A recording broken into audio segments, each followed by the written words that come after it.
ಎಲ್ಲರಿಗೂ ನಮಸ್ಕಾರ.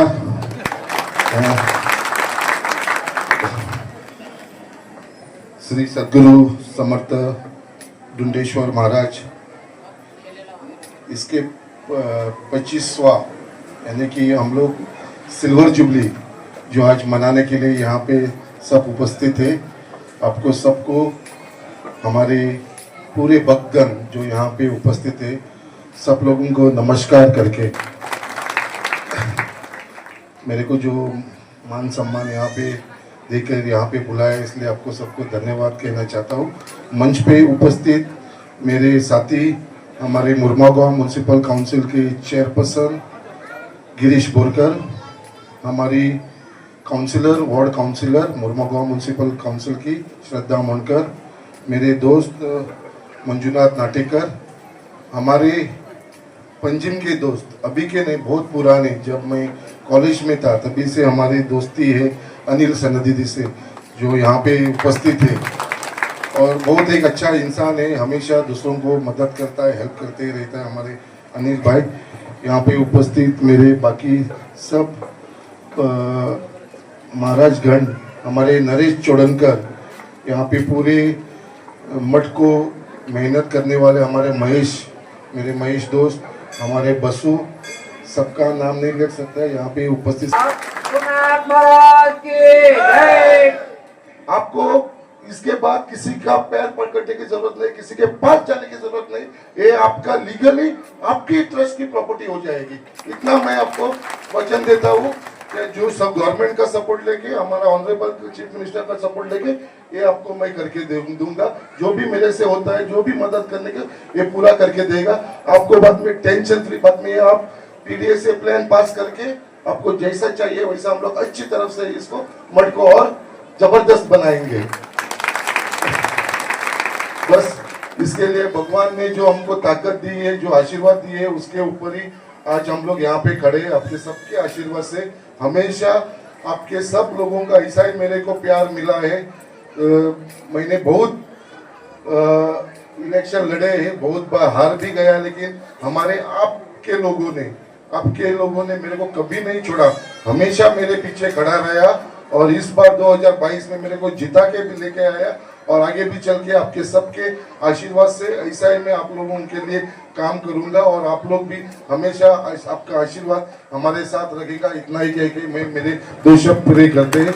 जय हिंद, जय गोवा. रघुनाथ महाराज की जय.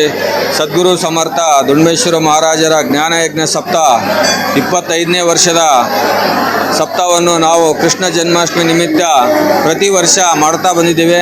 ಅದೇ ಥರ ಈ ವರ್ಷ ಸಹ ಕೃಷ್ಣ ಜನ್ಮಾಷ್ಟಮಿಯನ್ನು ನಾವು ಆಚರಿಸ್ತಾ ಇದ್ದೀವಿ. ನಮ್ಮ ಸದ್ಗುರು ಸಮರ್ಥ ದುಂಡೇಶ್ವರ ಗುರುಗಳ ಆಶೀರ್ವಾದದಿಂದ ನಮ್ಮ ಮಠದ ಸದ್ಭಕ್ತರೆಲ್ಲರಿಗೂ ಆ ಗುರುವಿನ ಆಶೀರ್ವಾದ ಇರಲಿ.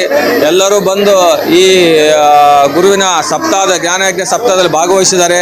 ಅವರಿಗೆ ಗುರು ಕೃಪಾ ಹಮೇಶ ಇರಲಿ ಅಂತೇಳಿ ಬೇಡ್ಕೊತೀನಿ. ನಮ್ಮ ಮಠದಲ್ಲಿ ಹಿಂಗೈತಪ್ಪ, ಕೃಷ್ಣ ಜನ್ಮಾಷ್ಟಮಿ ರಾತ್ರಿ 12 ಗಂಟೆಗೆ ಮಾಡ್ತೀವಿ ನಾವು. 12 ಗಂಟೆಗೆ ಸುಮಾರು ಜನ ಬರ್ತಾರೆ. 12 ಗಂಟೆಗೆ ಬಂದು ಆ ಗುರುವಿನ ಆಶೀರ್ವಾದ ತಗೊಂತಾರೆ. ಮತ್ತು 3 ದಿನದ ಸತತ ಅನ್ನಪ್ರಸಾದ ಇರ್ತದೆ ಇಲ್ಲಿ ಮಠದಲ್ಲಿ. ಎಲ್ಲರೂ ಅನ್ನಪ್ರಸಾದ ಇರ್ತದೆ. ಎಲ್ಲ ನಮ್ಮ ಸರ್, ನಾವು ಪ್ರತಿ ವರ್ಷ ಇದನ್ನು ಮುಂದುವರ್ಸ್ಕೊಂಡು ಹೊಂಟಿದ್ದೀವಿ ಸರ್. ಈಗ 25ನೇ ವರ್ಷ ಸರ್ ಇದು ಮಹಾರಾಜ್ ಸರ್, ದುಂಡೇಶ್ವರ ಮಹಾರಾಜ್ದು. ಪ್ರತಿ ವರ್ಷ ಮಾಡ್ಕೊಂಡು ಬಿದ್ದ ಹಿರಿಯರು ನಾವು ಈ ಸದ್ಯದ ಮಟ್ಟಿಗೆ ನಾವು ಬರ್ಲಿಕ್ಕತ್ತು ಒಂದು 10 ವರ್ಷ ಆಯ್ತು ಸರ್. ನಮ್ಗಿನ ಹಿರಿಯರು ಬರ್ತಾ ಇದ್ರು ಸರ್, ಹೇಳ್ತಾ ಇದ್ರು ಸರ್.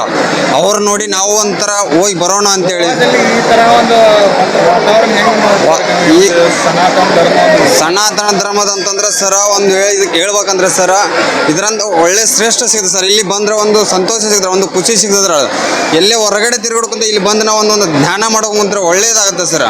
ಆ ಟೈಪ್ ಇದರಲ್ಲಿ ಬರ್ತಕ್ಕಂಥ ಸರ್ ನಮ್ಗೆ ಮುಂದಿನ ದಿನಗಳಲ್ಲಿ ಒಳ್ಳೇದಾಗ್ತಾ ಇದೆ ಸರ್. ನಮ್ಗೆ ಹಿಂದಿನ ಲಕ್ಕಪ್ಪ ಬಿದ್ದೂರು ಸರ್.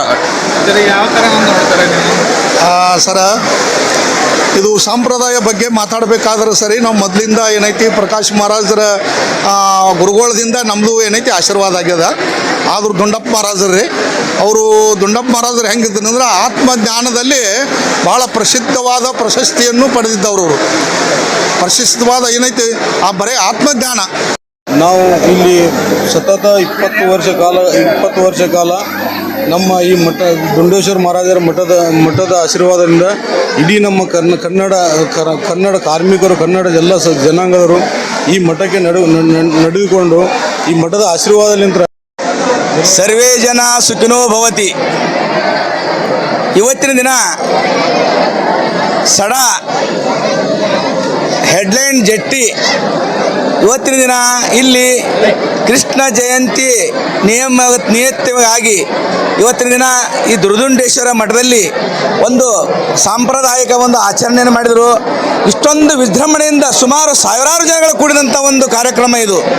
ಯಾಕಂದ್ರೆ ಕನ್ನಡಿಗರಿಗೆ ಒಂದು ವಿಶೇಷವಾದ ಒಂದು ಸ್ಥಾನಮಾನ ಸಿಗುವಂಥ ಈ ಮಠ ಇಲ್ಲಿ ಸಂಸಾರಿಕ ಮಠ, ಪ್ರಪಂಚವನ್ನು ಗೆದ್ದು ಪರಮಾತ್ಮನ ಕಾಣುವಂತ ಹೇಳಿದಂಥ ಮಠ ಇದು. ಅಂಥ ಮಠದಲ್ಲಿ ನಾವು ನೀವೆಲ್ಲರೂ ಬಂದು ಪುನೀತರಾಗೋಣ. ಸತತ ಎಷ್ಟೊಂದು ನೀವು ಭಕ್ತಿ ಬೆಳೆಸ್ಕೊಂಡಿರೋ ಅಷ್ಟು ಶಕ್ತಿ ಸಿಗಾಕತೈತಿ ನಿಮಗೆ ಇಲ್ಲಿ.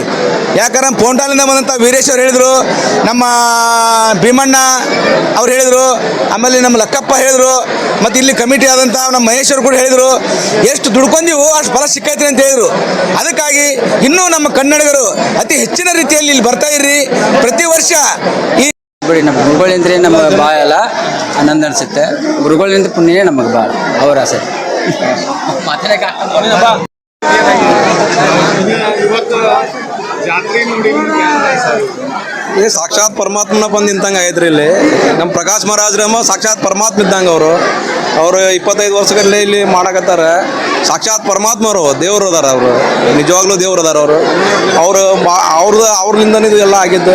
ಮಹಾರಾಜರು ದೇಹ ಬಿಟ್ಟ ನಂತರ ಭೀಮಾನಂದ ಮಹಾರಾಜರಿಂದ ಅವರು ಗುರುತ್ವವನ್ನು ಪಡೆದು ಇಲ್ಲಿಯವರೆಗೆ ಇದನ್ನು ಸಾಧಿಸಿದ್ದು ಸಾಮಾನ್ಯ ಕೆಲಸ ಅಲ್ಲ. ಇದು ಪರರಾಜ್ಯದೊಳಗೆ ಬಂದು ಇದನ್ನು ಸಾಚಾರ ಅಂದರೆ ಇದೊಂದು ಹೆಮ್ಮೆಯ ಕೆಲಸ. ಇದು ಅಂತಂಥವರಿಂದ ಆಗೋದಿಲ್ಲ. ಪರಿಪೂರ್ಣತೆ ಎಲ್ಲಿ ಐತೋ ಅಲ್ಲಿ ಈ ಕಾರ್ಯ ಸಾಧ್ಯತೆ ವಿನಃ ಇನ್ನೊಬ್ಬರಿಂದ. ಗಣಪತಿ ಶಿವ ಹರ ಮಹಾದೇವ್. ನಾವು ಇಲ್ಲಿಗೆ ಹೋಗಕ್ಕೆ ಹಟ್ಟಿಪಾಡಿಗಾಗಿ ಬಂದೀವ್ರಿ. ಬಂದು ಏನೋ ಇಲ್ಲಿ ಗುರುನಾಥನ ಆಶೀರ್ವಾದದಿಂದ ನಾವು ಇಲ್ಲಿ ಮೆಟ್ಟಾಗಿ 60 ವರ್ಷ ಆಯ್ತು.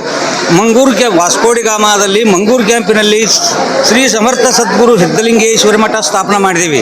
ಅಲ್ಲಿಂದ ಹಿಡ್ಕೊಂಡು ಈ 25 ವರ್ಷದಿಂದ ಇಲ್ಲಿ ದುಂಡಮೇಶ್ವರ ಮಹಾರಾಜರ ಆಶ್ರಮ ತಯಾರು ಮಾಡಿದೆವು. ಏನೋ ಕನ್ನಡ ಮಂದಿ ಎಲ್ಲರೂ ಇಲ್ಲಿ ದುಡಿಲಿಕ್ಕೆ ಬಂದು ಹೊಟ್ಟೆ ಉಪಜೀವನಕ್ಕೆ ಬಂದು ಮೆಟ್ಟಾಗಿ ಹೊಟ್ಟೆ ತುಂಬಿಸ್ಕೊಂಡು ಏನೋ ಗುರುನಾಥನ ಆಶೀರ್ವಾದದಿಂದ ಇಷ್ಟೆಲ್ಲ ಮಾಡಿಟ್ಟಿದ್ದೀವಿ. ಅದು ಆ ಗುರುನಾಥನ ಕೃಪಾ ಆಶೀರ್ವಾದ. ಇದು ಹಿಗ್ಗ ನಡ್ಕೊಂತ ಹೋಗಲಿ. ನಮ್ಮ ಕನ್ನಡಿಗರ ಧ್ವಜ ಬ್ಯಾಗ್ ಏರಿಸಲಿ. ಸಮುದ್ರ ದಂಡಿಗೆ ಇದೊಂದು ಧ್ವಜ ಆಗಬೇಕು ಅಂತ श्री सद्गुरुनाथ बावसाई महाराज की जय। राजाधरा सद्गुरुनाथ गिरमल्लेश्वर महाराज की जय। राजाधरा सद्गुरुनाथ कलमेश्वर महाराज की जय। राजाधरा सद्गुरुनाथ दुंडेश्वर महाराज की जय। राजाधरा सद्गुरुनाथ भीमानंद महाराज की जय। सकल साधु संत महाराज की जय। तम्मल्ली ಅನಂತ ನಮಸ್ಕಾರಗಳಿಂದ ತಿಳಿಸೋದೇನಂತಪ್ಪ ಅಂತಂದರೆ, ಸದ್ಗುರು ಸಮರ್ಥ ಇಂಚಿಗೇರಿ ಸಂಪ್ರದಾಯ ಇದು ನಾಥ ಸಂಪ್ರದಾಯ. ಯಾವುದು ಇದು ಎಲ್ಲಿಂದ ಆಗೈತಪ್ಪ ಅಂತಂದರೆ ನವನಾಥರಿಂದ ಬಂದಂಥ ಸಂಪ್ರದಾಯ. ಇದು ಸಂಪ್ರದಾಯದಲ್ಲಿ ಏನೈತಪ್ಪ ಅಂತಂದರೆ ಜಾತಿ ಭೇದ ಯಾವುದೂ ಇಲ್ಲ. ನಾವು ಏನೈತಪ್ಪ ಅಂತಂದರೆ ನೀತಿ ನಿಯಮ ಕಾಯ್ಕೋಬೇಕು, ಭಗವಂತನ ಸೇವಾ ಮಾಡೋದೈತಿ, ಧ್ಯಾನ ಮಾಡೋದೈತಿ, ಮನಃಶುದ್ಧಿ ಮಾಡಿಕೊಂಡು ಆತ್ಮಜ್ಞಾನವನ್ನು ಪ್ರಕಟ ಮಾಡಿಕೊಂಡು ಹೋಗುವಂಥ ಸಂಪ್ರದಾಯ ಇದು. ಹೇಗೈತಿಪ್ಪ ಅಂತಂದರೆ ಬದ್ಧ ಮನುಷ್ಯರನ್ನು ಕೂಡ ಅಂಥ ದಡ್ಡನೇ ಇರಲಿ ಅವನಿಗೇನೈತಪ್ಪ ಅಂದ್ರೆ ಗುರು ಉಪದೇಶವನ್ನು ನೀಡಿ ಅವನ ಜ್ಞಾನವಂತನ ಮಾಡಿ ಅವನ ಶರಣನ್ನು ಮಾಡುವಂಥ ಇದು ಸಂಪ್ರದಾಯ.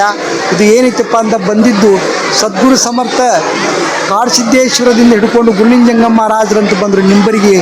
ಅದರಿಂದ ದೇಶಪಾಂಡರು ಮನೆತಲ್ಲಿ ಹುಟ್ಟಿ ಉಮದೀಕರ ಅಂತ ಹೇಳಿ ಅನಿಸ್ಕೊಂಡು 7 ಊರಿನ ದೇಶಪಾಂಡರಾದಂಥ ಸದ್ಗುರು ಸಮರ್ಥ ಉಮದಿ ಬಾವಸಾಯಿ ಮಹಾರಾಜರು, ಅವರಿಂದ ಗುರುದೇವ ರಾಂಡೆ ಮಹಾರಾಜರು, ಗಿರಿಮಲ್ಲೇಶ್ವರ ಮಹಾರಾಜರು, ಅದರಿಂದ ಏನೈತಪ್ಪ ಅದು ಎಷ್ಟೋ ಮಹಾರಾಜಗಳು ಮಹಾರಾಷ್ಟ್ರ ಮತ್ತು ಕರ್ನಾಟಕದಲ್ಲಿ ಮಾನವ ಜಾತಿ ಕಲ್ಯಾಣಕ್ಕಾಗಿ ಜಾತಿ ಪಾತಿಗಳಿಲ್ಲದೆ ಯಾವುದು ಅಸ್ಪೃಶ್ಯತೆ ಇಲ್ಲದೆ ಏನೈತಪ್ಪ ಅಂತಂದ್ರೆ ಜ್ಞಾನ